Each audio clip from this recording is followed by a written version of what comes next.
Bem-vindos a esta, que é a 6ª edição do programa Roda Viva, um programa da SMTV que leva os Açores ao mundo e que tenta trazer o mundo também aos Açores.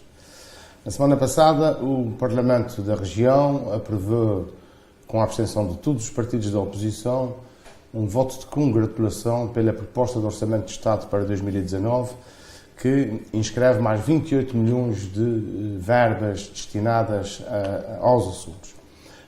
Pedro Gomes, Pedro de Lalonde, bem-vindos. Pedro, começo por ti. Há motivo de regozijo por este projeto, por esta anteproposta de Orçamento de Estado para 2019? Há motivo para a região se sentir, de facto, mais satisfeita? Agora já a proposta de orçamento, porque já está entregue na Assembleia da República. Eu estava a lembrar-me, vou ouvir a introdução, estava a lembrar-me daquela frase do Fernando Pessoa que dizia que todas as cartas de amor são ridículas. E eu direi que todos os votos de congratulação sobre esta proposta de orçamento são ridículos. E eu vou explicar porquê. É evidente que há um crescimento de transferências para a região autónoma dos Açores, como para a Madeira, mas isto resulta do cumprimento da Lei de Finanças das Regiões Autónomas. E este aumento de transferências não é uma benesse do Governo da República. Lei 2 de 2013, que por curiosidade foi alterada em plena troika. Exatamente. Não é uma benesse do Governo da República porque os pressupostos de funcionamento desta lei são pressupostos automáticos que têm a ver com o crescimento da despesa do próprio Estado e despesa corrente do Estado. Da despesa corrente do Estado. E o que o Governo fez, e aqui tem que se dizer, está a cumprir aquilo que está na lei. Houve alturas no passado em que os governos não cumpriram as transferências. E isto acredita a favor do Governo da República, cumpriu as transferências que resultam da Lei de Finanças das Regiões Autónomas. Portanto, não há aqui nenhum mérito especial, a não ser o mérito do cumprimento da lei. Primeiro aspecto. Segundo aspecto. Este é um orçamento desenhado, naquilo que diz respeito aos Açores, desenhado com um objetivo claramente eleitoral. E porquê? Porque o orçamento... Pedro, mas como advogado, desculpe interromper, faz sentido o Parlamento dos Açores aprovar um voto de congratulação por uma coisa que ainda não está aprovada na República? Não faz sentido nenhum. Não faz sentido nenhum. É por isso que eu comecei por dizer que acho que é ridículo, porque o Parlamento dos Açores congratula-se por uma proposta de orçamento que tem alguma expressão financeira, algumas normas com expressão financeira e outras normas que são de natureza meramente programática e que já vêm de orçamentos anteriores, nomeadamente o orçamento de 2018. E já lá iremos. E creio que não faz qualquer sentido, até porque a proposta do orçamento vai ser submetida ainda a uma discussão na generalidade, votação na generalidade, discussão na especialidade, votação na especialidade, votação final global. Processo legislativo normal de um Parlamento. E algumas coisas vão ser alteradas. Naturalmente que o PS não deixará que o orçamento seja alterado para pior, com certeza. Aliás, já vimos declarações dos deputados do PS à Assembleia da República dizerem que vão apresentar um conjunto de alterações ainda para melhorar ainda mais o orçamento no que diz respeito aos Açores. Bem, mas queria ainda fazer aqui uma nota para a primeira intervenção sobre este assunto, uma nota sobre aquilo que, de facto, me parece curioso neste orçamento.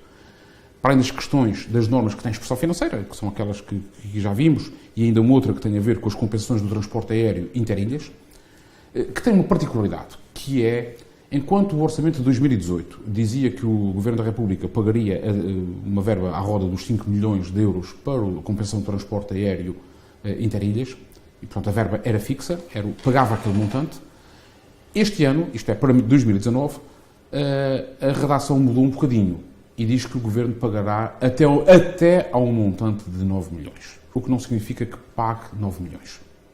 Até ao montante de 9 milhões.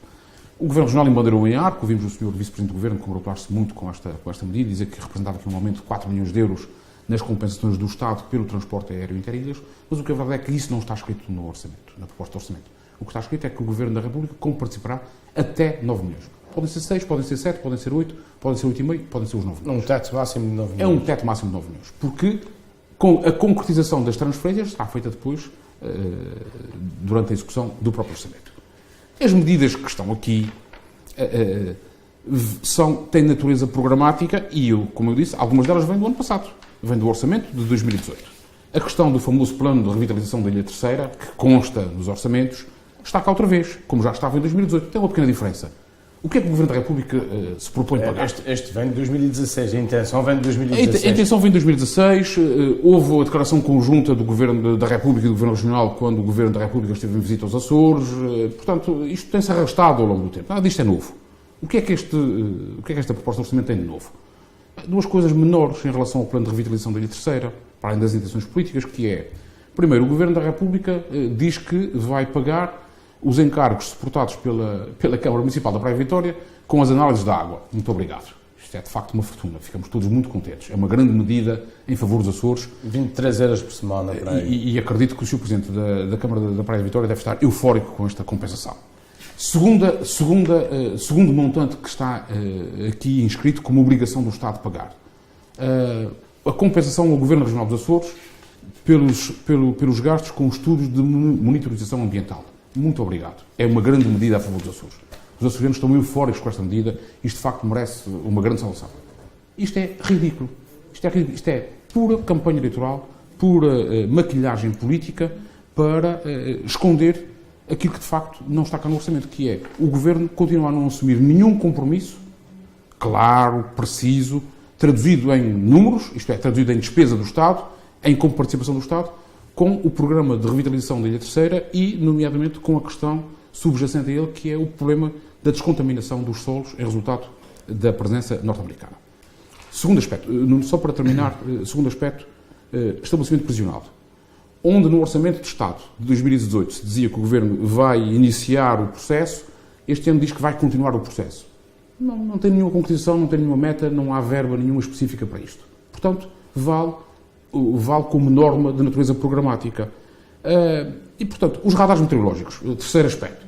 Mesma coisa. O ano passado, os radares meteorológicos já constavam do orçamento. Este ano, o Governo faz uma pequena alteração na redação e diz, bem, nós temos do procedimento concursal que está em curso.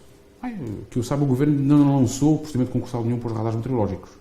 Mas está a trabalhar nele. Portanto, o que nós temos aqui, de facto, é um orçamento de medidas programáticas com intenções políticas, vestido à medida do momento eleitoral, porque para o ano há eleições para o Parlamento Europeu e para a Assembleia da República, e isto serve às mil maravilhas ao discurso político do Governo da República para dizer que está muito solidário com os Açores e ao discurso político do Governo Regional que diz, bem, temos a solidariedade completa do Governo da República e, portanto, o orçamento contempla todas as reivindicações dos Açores. Uma coisa é certa, 28 milhões a mais é melhor que 28 milhões a menos.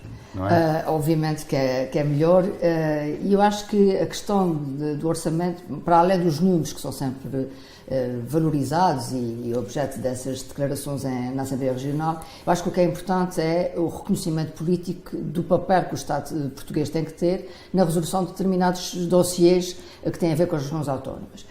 Se o desenvolvimento do processo vai ser mais ou menos evidente, mais ou menos concretizado no ano de 2019, claro que tudo depende do estadio em que esse processo está, quer seja o caso da cadeia de Ponta Delgada, quer seja o caso dos aquíferos da Angra do Heroísmo, apesar de haver aqui, como o Pedro disse, um detalhe maior quanto à intervenção do Estado. Há um pormenor interessante, que é o aumento da pista do aeroporto da Horta, que obviamente não depende nem do Governo da República, nem do Governo Regional. Outra questão... Depende da Vansi, que é a concessionária. Sim, mas a concessionária, mas que obviamente não vai construir, o Estado português aqui está a dar um sinal de que tem intenção de ampliar, pelo menos viabilizar a ampliação, que é o que o texto diz. Portanto, há aqui essa intenção. A questão dos radares meteorológicos, de acordo com o que se tem ouvido, é uma necessidade e é uma utilização, tendo em conta a posição estratégica que os Açores têm na Europa e na relação com o mundo, e penso que é uma boa medida. Portanto, há aqui uma intenção política que poderá, do ponto de vista da desagregação destas verbas, não consubstanciar grandes montantes para a sua execução.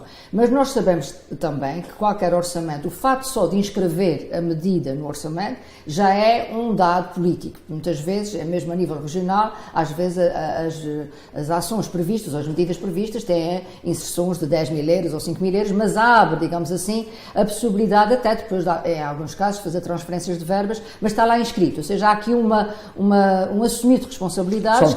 São pequenas verbas que muitas vezes são as necessárias para dar o pontapé de saída para um e ao menos dar um sinal positivo em relação àquilo que são as aspirações da região. Eu penso que também é de destacar... Eu peço desculpa interromper, Pedro, mas é que estas questões que estamos aqui a falar, o estabelecimento prisional, os radares meteorológicos, não têm verba. Não, mas enquadram-se Não tem no verba. montante. Não tem verba. Não tem verba. Não definida. se enquadra em montante nenhum. Não se enquadra-se Não. nas medidas que os 285 milhões vão Não. Errado, Piedade. Então vais fazer o quê com 285 milhões? milhões? Os 285 milhões, 709 mil euros, Destinam-se a quê? 167, destinam-se a transferências para a região. Sim. Não tem nada a ver com isto. Isto são coisas diferentes, Piedade. Não confundamos. Não, mas tem a ver com os compromissos que o Estado... Não, Piedade, não. As transferências de 285 milhões são transferências do Estado, do Orçamento do Estado, diretamente para o Orçamento da região autónoma Para do Sul. concretizar o Nem quê? são todas, atenção, porque aquelas que são relativas ao Fundo de Coesão Obrigo o artigo 48, podem não ser transferidas. que é a verba dos A sua 101 transferência milhões. depende disso que são. Naturalmente. Portanto, estas Mas há são verbas... verbas. Depende da capacidade que a região tiver de... São planos distintos, Piedade. Estas verbas são transferidas para a região, para o Orçamento da região, e a região fará com estas verbas o que entender que deve fazer nos tempos depois do seu Orçamento regional. São receitas próprias da região. As outras referências que nós temos vindo aqui a fazer, plano de revitalização, radares meteorológicos, estabelecimento prisional, essas são outras verbas que não estão aqui, são compromissos que o Estado tem que assumir e tem que pagar. Não estão incluídas neste bolo dos 285 milhões. Portanto, é errado dizer, e não podemos dizê-lo, porque não é verdade, estes compromissos que aqui estão são compromissos programáticos, políticos, não têm traduções em verbas. Certo. Portanto, Mas há verbas que estão concretizadas no orçamento. Há verbas que estão concretizadas no orçamento. O caso, por exemplo, dos transportes, como falaste há Os bocadinho, 9 milhões e 800 mil o caso do subsídio social de mobilidade interilhas, portanto, que vai para as duas regiões com 70 milhões de euros, portanto, que também está inscrito no orçamento. O caso da Segurança Social, que tem uma inscrição de 104 milhões, e para os organismos da Administração Central nas regiões, que têm uma inscrição de 12,5 milhões, portanto, são verbas que estão inscritas, e ainda também está inscrito no orçamento o limite do endividamento que a região pode ter, até 75 milhões para consolidar a dívida e pagamentos em atraso, portanto, no âmbito da administração regional. Portanto, independentemente da não segmentização, não haver um segmento financeiro atribuído a cada uma dessas iniciativas, não deixam de ser iniciativas de caráter político, ou seja, em que o Estado português reconhece a necessidade de algumas intervenções a nível da região. E reconhece a sua responsabilidade. Exatamente. O que eu queria também aqui destacar não quer dizer que execute, não quer dizer que não vai executar. Punha em prática porque estas medidas todas estavam todas na declaração conjunta de 2016. Mas mantém-se, que isso acho que é um sinal positivo. O que eu mantém-se. queria destacar aqui é o papel dos mantém. deputados da região na Assembleia da República, no sentido de conseguirem que as medidas que estão previstas para o todo nacional possam ter também uma aplicação na região. E aqui em concreto, iria destacar a posição que foi tomada pelos deputados do PS, quando eles vão propor, ou pelo menos têm a intenção de propor a alteração do cálculo do complemento solidário para idosos. Nos idosos da região, a quem era somado o complemento regional de pensão e que, no fundo, agravava um pouco, penalizava fiscalmente, e alguns não podiam beneficiar desta medida nacional. Portanto, esta é uma medida que me parece justa. Vão também propor que haja um acrescento ao benefício que as famílias que tenham estudantes no interior do país, no âmbito das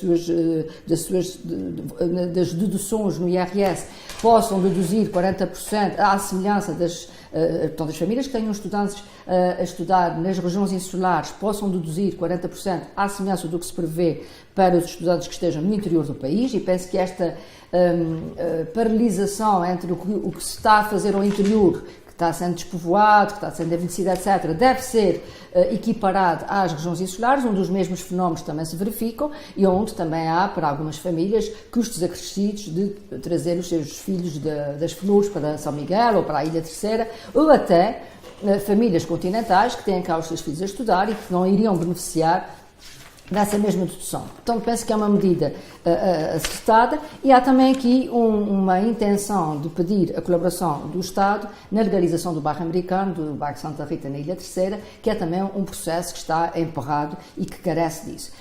Daquilo que eu vi, pelo menos na comunicação social, por parte do grupo parlamentar do PSD, há esta questão de concretizar a verba que se prevê para a cadeia de Ponta Delgada, uma vez que é um processo antigo, é um processo que, em princípio, está em curso, mas também nós sabemos que este processo é um processo lento, porque, para além da definição do terreno, que à partida já estará definido, há que pensar num projeto, há que pensar na transição do estabelecimento, portanto, é um processo lento. Mas a questão é esta. Se essas medidas que os deputados do PS vão apresentar que são medidas concretas. E, no fundo, é a aplicação, correção de algumas injustiças, no caso dos idosos e dos complementos solidários. Isso é uma correção de uma injustiça evidente. E a medida de estender aos Açores as medidas de interioridade para que as famílias que têm filhos a estudar nos Açores possam também deduzir o montante que deduziriam quando os seus filhos vão para o interior, eu acho que é uma medida muito importante e, sobretudo, tem a ver com uma coisa que nós discutimos aqui há algumas semanas atrás, que tem a ver com a própria Universidade dos Açores. É preciso lembrar que a Universidade dos Açores foi uma das universidades que mais alunos perdeu nesta colocação do ensino superior, perdeu 6% dos seus alunos. E uma medida desta natureza... E eu arrisco dizer que perdeu alunos precisamente que eram anteriormente oriundos do continente português. Sim, provavelmente, porque maioritariamente a Universidade tem alunos do continente, julgo que estes dados, enfim, com pequenas oscilações, se mantêm.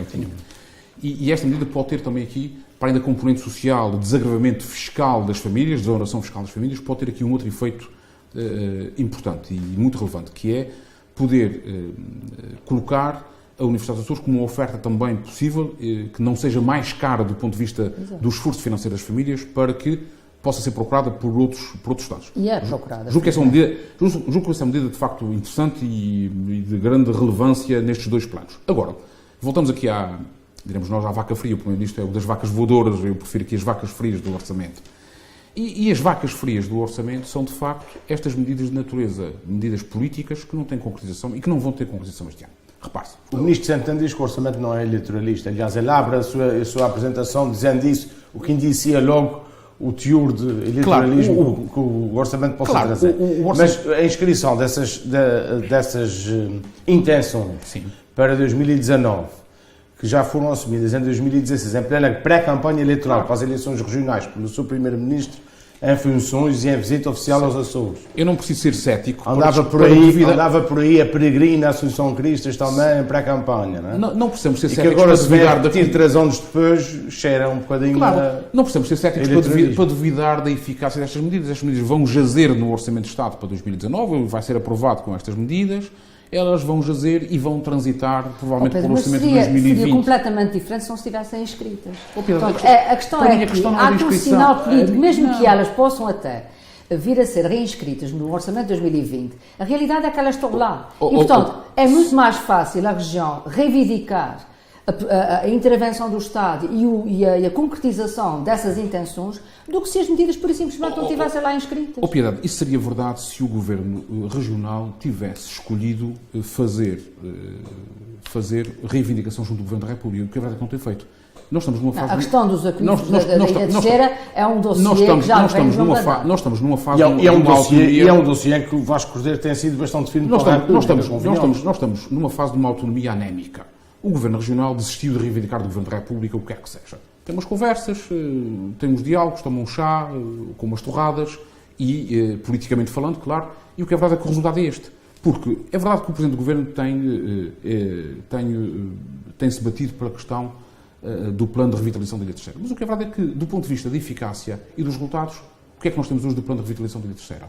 Para além de umas medidas avulso, tomadas pela região do ponto de vista fiscal, no âmbito das competências regionais, o que é verdade é que o Governo da República, a única medida concreta que tomou até agora são estas duas que estão no orçamento. Mas até agora... Piedade. Mas até agora sabia falar o que era. Pagar as análises de água e pagar os planos de monitorização, isto é no mínimo ridículo. Isto é tirar areia aos olhos das pessoas. Eu dou de barato que as medidas possam ser de curta dimensão financeira, mas tem aqui um sinal importante, é que não é a responsabilidade da região. E isso foi algo que, no princípio, os debates e os conflitos que havia é que a região que pague, a região que assuma. E, portanto, há aqui, inclusive, um terceiro parceiro, que não é chamado, que é indireto, que é próprio dos Estados Unidos. Que é a relação com os Estados Unidos, que o Governo da República nunca resolveu. Mas há a assunção clara do Estado que tem responsabilidade nessa... Não há assunção clara. Não há assunção clara. O Estado diz que vai implementar o plano de revitalização. Não diz que vai assumir mais nada. Não diz que vai assumir nenhum compromisso financeiro, não diz que vai assumir a sua execução completa, não diz nada, não se compromete com nada. Mas é um conjunto de intenções... No direito. É um conjunto de intenções em sede de uma lei orgânica do orçamento. Vamos. Convenhamos. No plano... Isso também não é tudo a fingir. No plano jurídico, este tipo de normas tem uma definição clássica que são normas programáticas. É como, eu vou dar um exemplo para se perceber aquilo que eu estou a dizer. É como aquela norma programática da Constituição que diz que todos têm direito à habitação. É uma norma programática, está na Constituição, toda a gente tem direito à habitação. Mas o que é verdade é que na prática nem toda a gente tem habitação, nem toda a gente tem casa, infelizmente. Pedro, mas quando tu As normas reclamas da programáticas- habitação, tu vais reclamar desse princípio, Mas a tu norma- vais invocar esse princípio. Sim, mas depois... E é isso que isso pode mas, servir. mas depois, Exato. depois da tradução prática pode haver casos sempre em que não há habitação, que as pessoas não têm acesso à habitação, É óbvio. que têm que ter habitação com o apoio do Estado e por aí óbvio, adiante. são Portanto, ideais. a norma programática não garante por si só o A exercício do direito. realização, concretização. Com certeza. É o que se passa com esta norma. E o exemplo paradigmático disto é a questão do aeroporto da Horta, que aliás também já originou um voto de saudação na Câmara da Horta. A redação é, no mínimo, equívoca. Isto é de um burocratrês elevado ao requinte. Mas é o que, na verdade, o Governo da República pode fazer. O Governo promove... Eu estou a ler porque não me quero enganar. Nem consigo reproduzir, de facto, isto de cor. O Governo promove os procedimentos necessários para a viabilização da antecipação da ampliação da pista da Horta. Bem, Porque tem que retirar 2 monumentos naturais dessa classificação. e tem que fazer outra coisa, tem que negociar com a concessionária dos aeroportos Independentemente disso. que se chama Vancy, com quem o Estado português está a negociar a alternativa ao aeroporto de Lisboa, com uma eventual prorrogação do contrato de concessão, pelo menos é aquilo que a imprensa traz, para que a Vancy pague todas as obras, todas as infraestruturas necessárias para o segundo aeroporto no Montijo.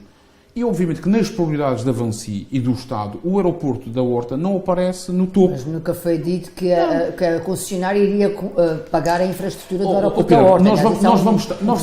nós vamos estar aqui, Piedade, no próximo ano, por esta altura, neste programa, a discutir o Orçamento de Estado para 2020, em que vai aparecer uma norma evidente, uma norma idêntica a esta. Agora, há aqui uma outra coisa que me preocupa no meio de tudo isto, que é uma norma sobre a qual se tem falado muito pouco e também em relação à qual nem o Governo Regional diz nada, nem os senhores deputados que aprovaram o famoso voto de congratulação se atreveram a pronunciar-se, que é a norma que diz respeito à prestação do serviço de transporte aéreo para os Açores. E aqui, claramente, o Governo manifesta uma intenção de rever as compensações e as comparticipações ao subsídio de mobilidade aérea para os Açores e para a Madeira. E esta é uma questão sensível e uma questão importante. O Governo nunca disse como é que quer fazer, tem uma norma no Orçamento de Estado que diz que vai ser avaliada esta compensação, porque, aliás, numa norma com uma redação muito elíptica, mas o que cá está é isto. O Governo da República quer alterar o modo de compensação que é pago aos açorianos e aos madeirenses pelas viagens aéreas. O modo de compensação neste momento compensa o passageiro O valor que pela está diferença de inscrito são valor. 70 milhões de euros. A questão é essa. As companhias têm, ou pelo menos é o Vox Populi, as companhias têm-se financiado nessas verbas das compensações, vendendo passagens a preços muito elevados para irem buscar o diferencial entre os 134 euros. O passageiro financia sempre, financia a companhia e depois o Estado reembolsa, com exceção, no caso dos Açores, dos 134 euros. Diretamente quem financia a companhia é o Orçamento de Estado. Exatamente. Ou seja, são o tudo nacional, o tudo dos contribuintes, os pobres, os ricos que pagam essa diferença. Faz sentido continuar a financiar as companhias aéreas nacionais através desse mecanismo? Eu pessoalmente, o que eu acho é que o modelo que foi instituído nos últimos anos não está a funcionar. É demasiado burocrático, cria ruído ao passageiro para obter o reembolso. E às vezes dificuldades. Está de alguma forma a ser, na minha ótica, um incentivo à presença das low cost, ou seja, é a alternativa, as pessoas optam muitas vezes pelas low cost, e tem uma agravante que é um valor imaterial da SATA, da Aerosur ou da Surs Airlines, que está a ser dilapidado. A ideia da confiança e a ideia de que eu só viajo na SATA enquanto açoriano e prezo a minha companhia, a companhia regional. Há muitos açorianos que, perante todas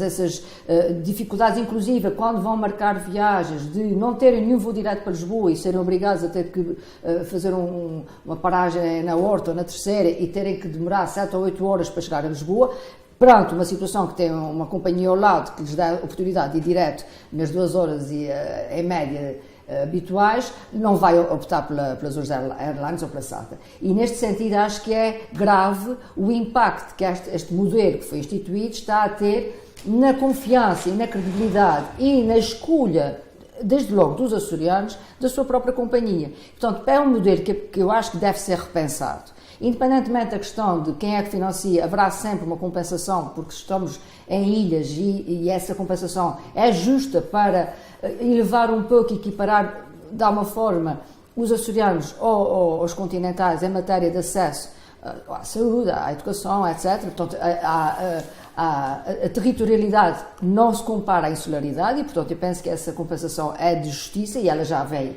de há muito tempo. A forma de transferir para o passageiro não me parece que seja, neste momento, a melhor. Mas essa fórmula não potencia também a exportação de capital? Não potencia que os açorianos vão gastar o seu dinheiro em turismo fora dos Açores? Porque os que vão ao médico, os que vão às consultas médicas e que vão aos hospitais são como participantes pela Segurança Social. Os estudantes já têm um desconto específico para isso. Portanto, em termos de saúde e educação, estamos conversados. O resto é feito para turismo. Certo, turismo e negócios. Mas isso é um direito que também assiste à população açoriana de poder conhecer o mundo. Aliás, durante muito tempo estivemos aqui isolados pelo Atlântico, o barco eram 3 dias. Eu acho que não vamos voltar a este tempo em que a nossa realidade até muitas vezes nem era a realidade açoriana, era a realidade da ilha onde se residia. Então, promover o conhecimento das outras ilhas do arquipélago é algo que é fundamental para a identidade açoriana e para a açorianidade. Nós não nos sentimos realmente açorianos se conhecemos só São Miguel ou se conhecemos só Terceira ou Faial. Devemos conhecer, é um dever da açorianidade conhecer todas as ilhas do arquipélago. Mas, por exemplo, 184 euros para fazer um Ponta Delgada de Lisboa-Ponta Delgada ou um pico de Lisboa-Ponta Delgada é mais barato do que fazer um Terceira Ponta Delgada de Terceira. Mas esse é outro problema deste modelo. Mas portanto, é uma entrada que se faz através de Lisboa ou do Porto no continente português, na Europa, e eu acho que essa entrada deve ser facilitada aos açorianos, porque muitas das oportunidades que se colocam aos continentais começam em Lisboa. E nós temos logo este déficit dos 134 ou 200 ou 300 que nos ligam ao continente português. Portanto, eu penso que esse apoio, essa medida de justiça, que no fundo são os continentais a ajudar-nos a sermos portugueses, não de segunda, mas portugueses equiparados aos portugueses do continente, deve continuar a existir. Volto a dizer, penso que o modelo que foi instituído é um modelo demasiado burocrático, é um modelo que em alguns casos, por via do tempo que medeia e pela dificuldade de acesso, há muitas pessoas que acabam por não reivindicar o reembolso da viagem que fizeram e, em vez de pagar os tais 134, acabaram por pagar os 200 ou os 300 porque ou perderam o papelinho, ou, portanto, porque há ali todo um conjunto de documentos necessários para pedir o reembolso. Eu acho que nesta matéria, eu acho que nós temos de ser claros aqui em alguns princípios. Primeiro, acreditamos ou não acreditamos, defendemos ou não defendemos um princípio de céu aberto e de liberalização do espaço aéreo nas ligações entre os Açores e o continente. Isso é importante. E, portanto, eu acredito neste modelo. E eu acredito neste princípio e acho que este princípio é importante. Voa para os Açores, a companhia quiser... Este modelo de apoio que foi é um modelo que assenta... arquitetado pelo governo anterior, pelo governo Passos Coelho, assenta neste pressuposto. E este é um pressuposto de liberalização do espaço aéreo. Aliás, é o único modelo que serve. O passageiro escolhe a companhia que quer voar. Se não acreditarmos neste modelo, voltamos ao tempo dos céus fechados, em que havia uma companhia monopolista que fazia isto em codeshare com outra companhia. Não, acho que ninguém quer voltar. Já passamos essa fase. Não, ninguém quer voltar. Portanto, o céu está aberto, voa para os Açores quem quiser voar. Depois o passageiro escolhe voar em quem quer voar, em que companhia quer voar. Este é o segundo princípio que eu defendo. O passageiro tem a liberdade de escolher. Quer voar na SATA, porque a SATA oferece melhores condições, melhores preços, melhores horários, voa na SATA.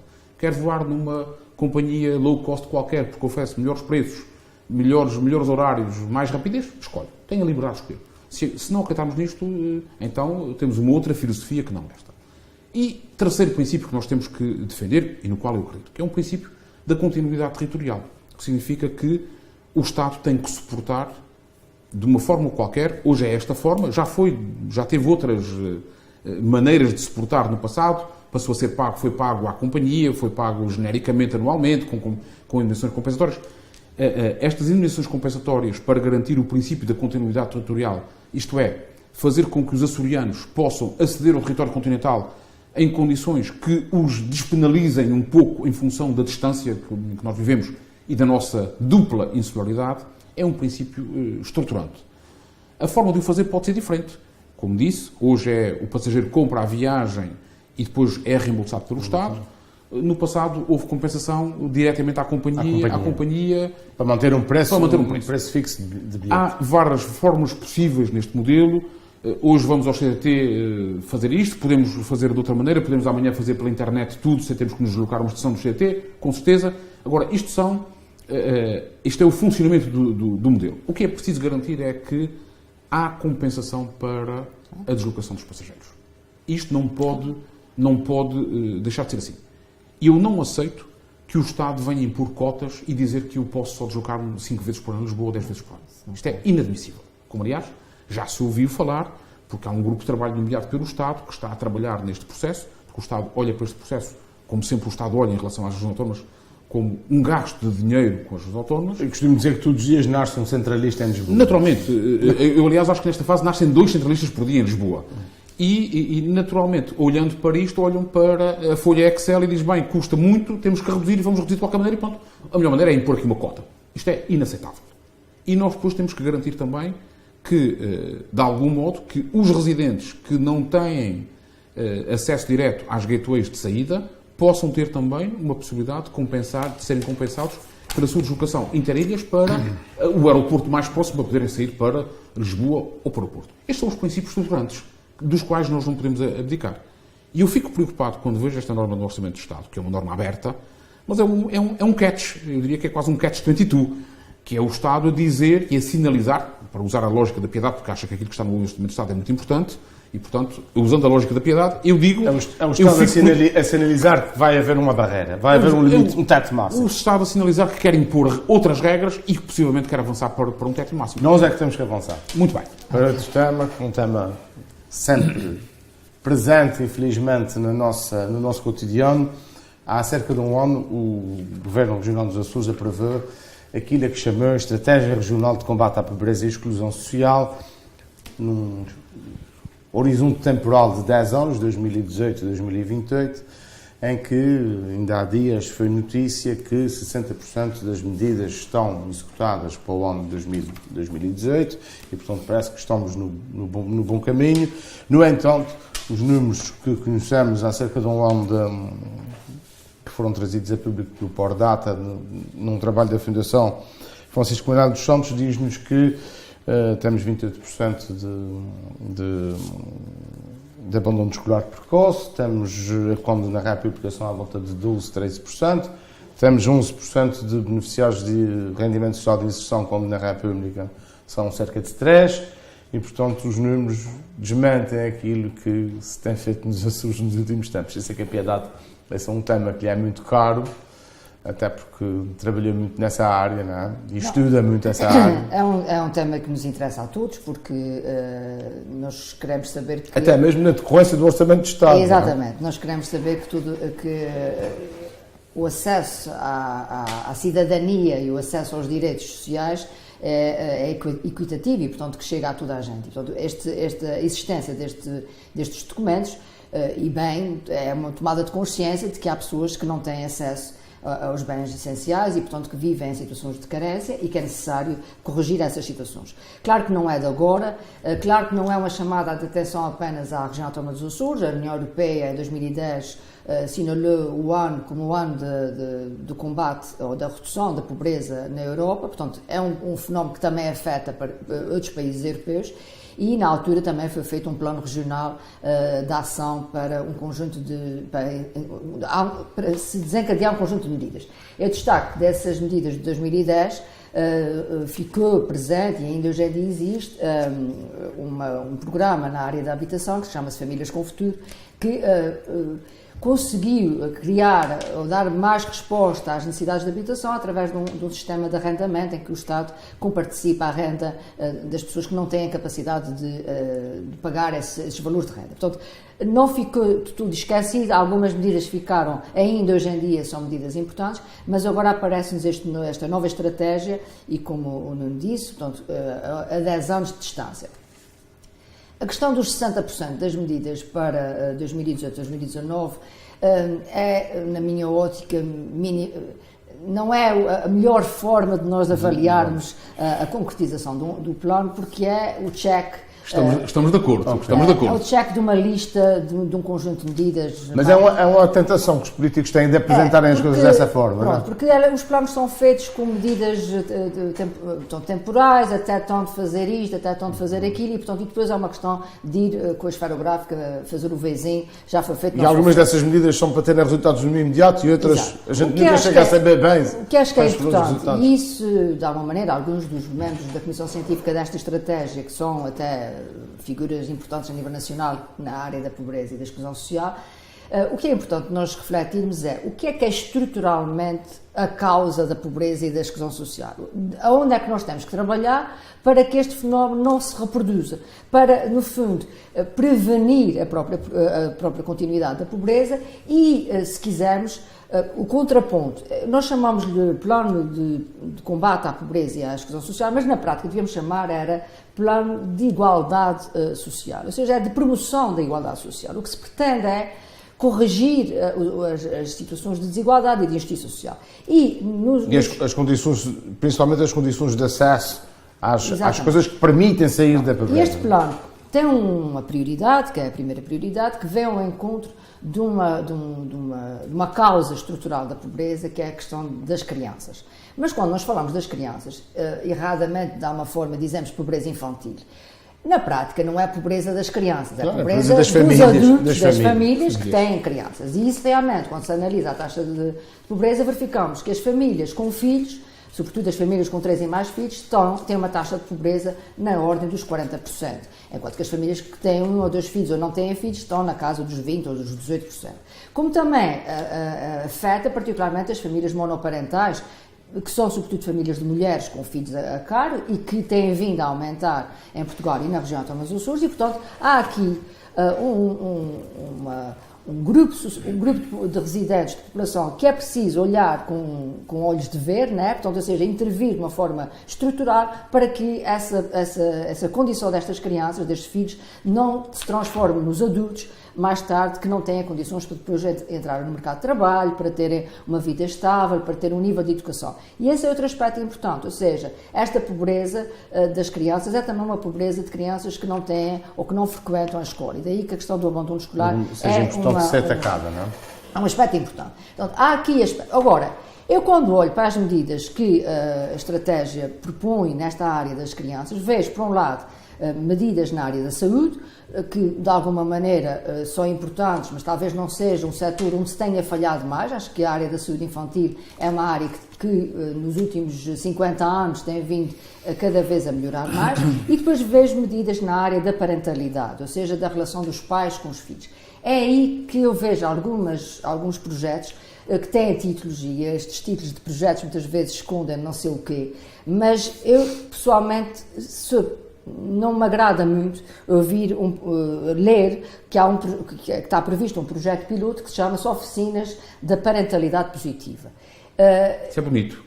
Não acho que seja bonito, porque isto é associar pobreza e exclusão à parentalidade negativa. Claro. E esta associação é uma associação viciada que nos leva para uma certa quase patologia social ligada à pobreza. Há uma série de aspectos importantes que esses sim podem ter impacto na redução da dita pobreza infantil, que tem a ver com a melhoria de condições das escolas, que já falámos aqui no passado, tem a ver com os manuais gratuitos que estão previstos no Orçamento Nacional e que é importante implementar na região, tem a ver com a qualidade alimentar, mas também há uma medida que diz melhorar a qualidade alimentar. Há uma medida que diz combate à obesidade infantil. Essa é uma questão importante que nós sabemos que tem sido uma das áreas de intervenção da saúde, mas, por exemplo, não se faz a ligação mais à frente, quando se fala na prioridade de uma intervenção territorializada, é que se fala da promoção da agricultura, de trazer jovens para a agricultura,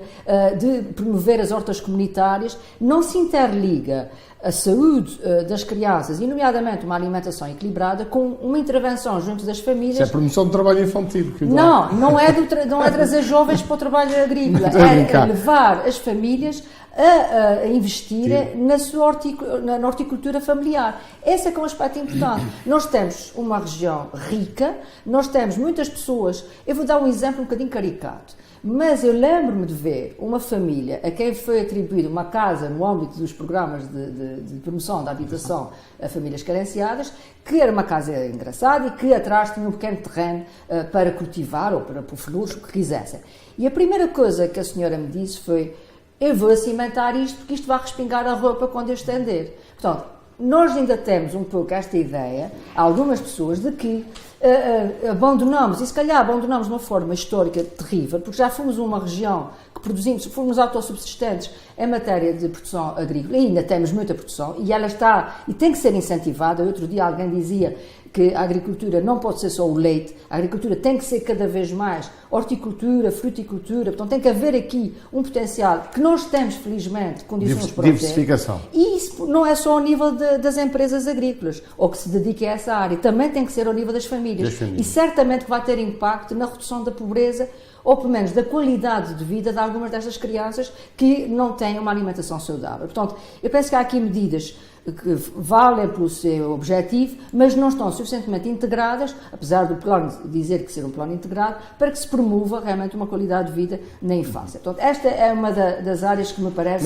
Nós já vamos lá, Pedro. Nós sabemos que desemprego gera pobreza, embora nos Açores seja conhecido, os números são claros, que existem muitos pobres, apesar de terem emprego. Quer dizer que nós somos mal pagos, digamos.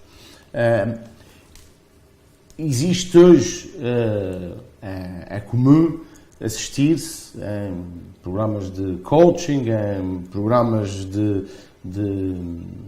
team building, por exemplo, os coaches fazerem uma grande apologia das startups, da robotização da economia, da racionalização de meios humanos nas empresas. Isto leva-nos a uma sociedade de rendimento social de inserção?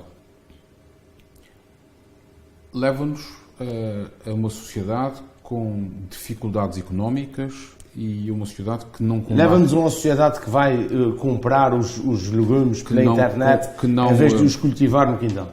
Que compra os legumes pela internet, que não valoriza os seus recursos naturais, a uma sociedade que não gera riqueza, porque o que é verdade é que eu estive a ouvir com atenção a Piedade é uma especialista nestas matérias de combate à pobreza, é uma área que ela também, do ponto de vista académico, tem estudado.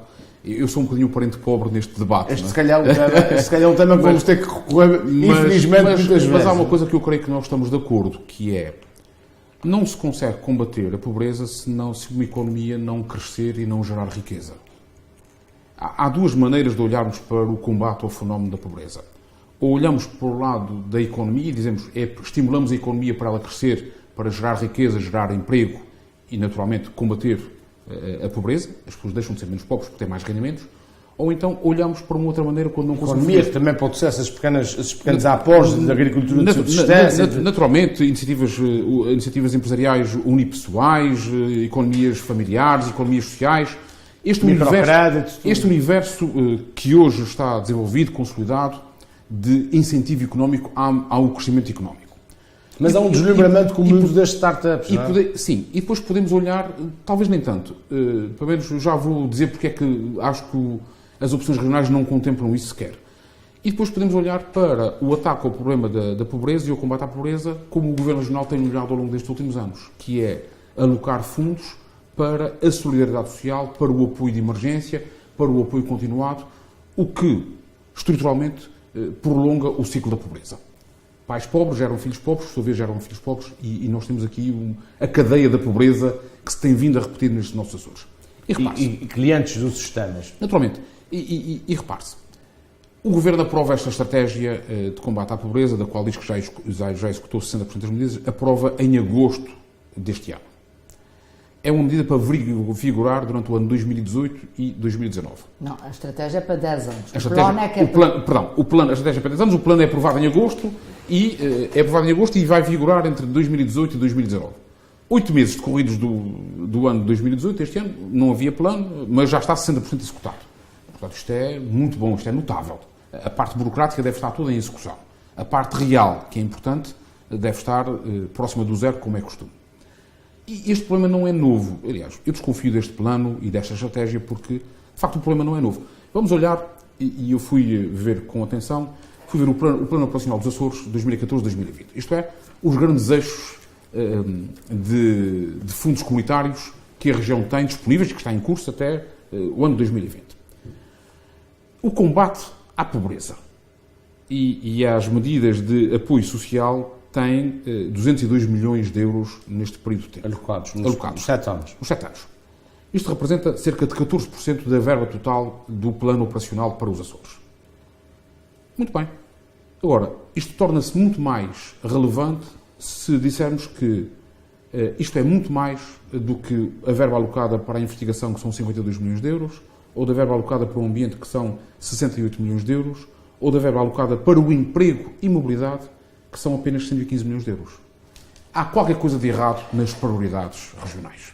E isto é o reconhecimento do falhanço de uma estratégia de desenvolvimento económico dos Açores. Só pode ser. Isto é, o Governo que elabora este plano operacional em negociação com o Governo da República e com a União Europeia e que vigora em 2014, isto é, ele foi negociado, não foi em 2014, foi negociado em 2013, durante o ano de 2013, para entrar em vigor em 2014, aloca uma fatia muito mais significativa para a inclusão social e para o combate à pobreza do que aloca para a geração de emprego. Aliás, há uma inversão de prioridades. O POA 2020 entrou em funcionamento relativamente tarde, portanto não entrou em funcionamento em 2014. Em 2014 entrou formalmente tarde.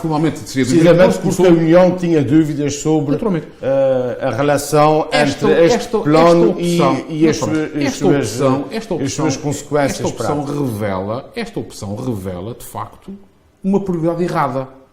Um governo regional que aloca mais fundos ao combate à pobreza do que à geração de emprego tem as prioridades trocadas. Mas é assim, mas tens que ver que nesse montante que está aí inscrito estão muitas das infraestruturas de apoio às famílias, nomeadamente ao nível do apoio aos idosos, o apoio à população com deficiência, o apoio à pequena infância, ou à infância no âmbito das creches, dos ATRs, dos jardins de infância, etc. Ou seja, há aqui... Sim, muito daquilo que está no Plano Operacional 2020 são infraestruturas. E são verbas que são canalizadas para as IPSS para desenvolver essas valências. E aí eu dou-te razão num ponto que é, por exemplo, neste plano, uma das medidas que está lá prevista é incentivar as famílias a colocarem as suas crianças em creche. Eu acho que essa medida, por si só, é negativa, porque há comparações até com o norte da Europa em que se verifica que as crianças, o tempo que as crianças portuguesas estão em creches ou jardins de infância é muito superior àquele que nessas famílias... Nos países desenvolvidos acontece. Complementam, portanto, utilizam essas infraestruturas para conciliar o trabalho e a vida familiar, mas não delegam nessas infraestruturas as funções que são da família. E, portanto, incentivar as famílias a pôr as crianças em creche nu e cru não funciona. Agora, se for associado a uma estratégia de emprego feminino, de emprego dos casais, que é um dos dados interessantes, é que, voltando à questão dos números do RSI, nós conseguiríamos baixar a pobreza das famílias que têm 2 ou mais filhos para números bastante menos significativos se os 2 pais tivessem acesso ao mercado de emprego. Isso está mais que estudado e, portanto, promover o emprego de famílias com filhos e dar-lhes condições, através de creches, de poderem conciliar trabalho e família, é algo que pode resultar em pleno. E, portanto, o emprego tem que ser associado e tem que haver aqui uma dimensão... Há um desfazamento entre os horários de funcionamento das creches, dos jardins de infância, das escolas de ensino básico, das carreiras de autocarros, com os horários de trabalho das pessoas. Exatamente. Um plano destes, uma estratégia destas, deveria encerrar também estudar essa questão.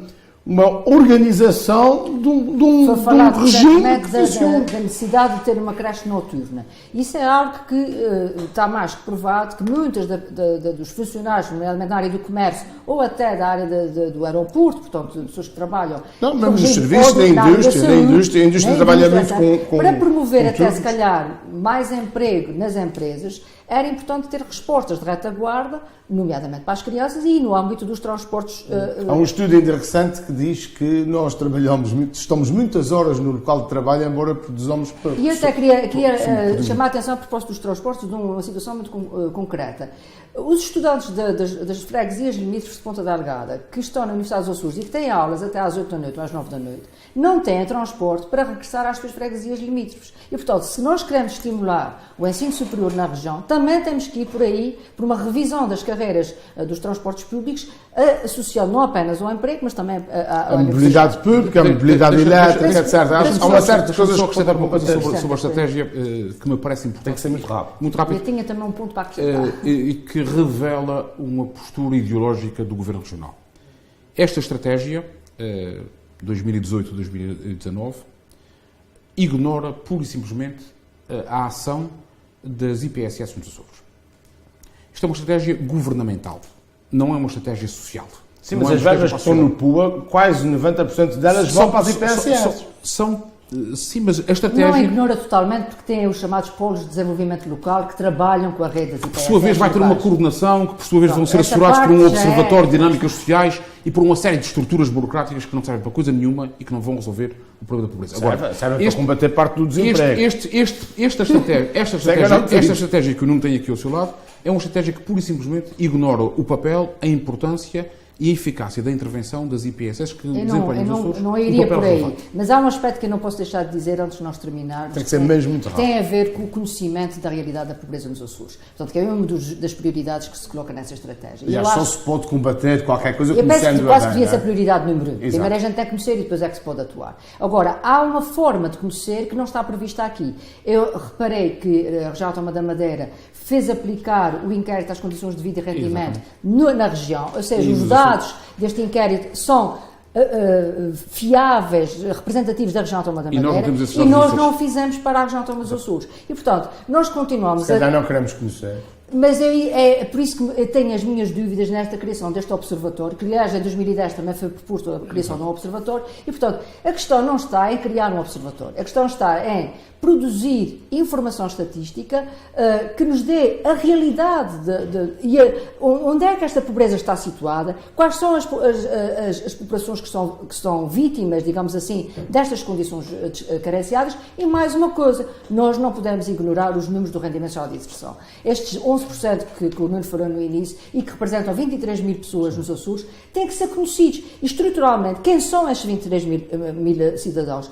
Que dimensões são reprodutivas no fenómeno da pobreza ou no fenómeno do benefício do rendimento social de inserção? Eu não sou contra, antes por contrário, à medida, ela é fundamental, ela tem que existir para colmatar o déficit financeiro de inserção social destas famílias, mas nós temos que saber o que é que não estamos a fazer para que esta bola, digamos assim, este novelo que é o benefício do rendimento social de inserção não se consiga desfazer. Nós fomos plenamente ultrapassados pela região autónoma da Madeira, plenamente ultrapassados por outras regiões do país e não é aceitável continuarmos sem estudar concretamente esta realidade. Meus senhores, o tempo é o único inimigo que ataca fugindo, tempus fugit. Muito obrigado aos dois, Piedade Alanda, Pedro Gomes. Nós voltamos para a semana, você já sabe, fica aí à nossa espera e até lá, haja saúde.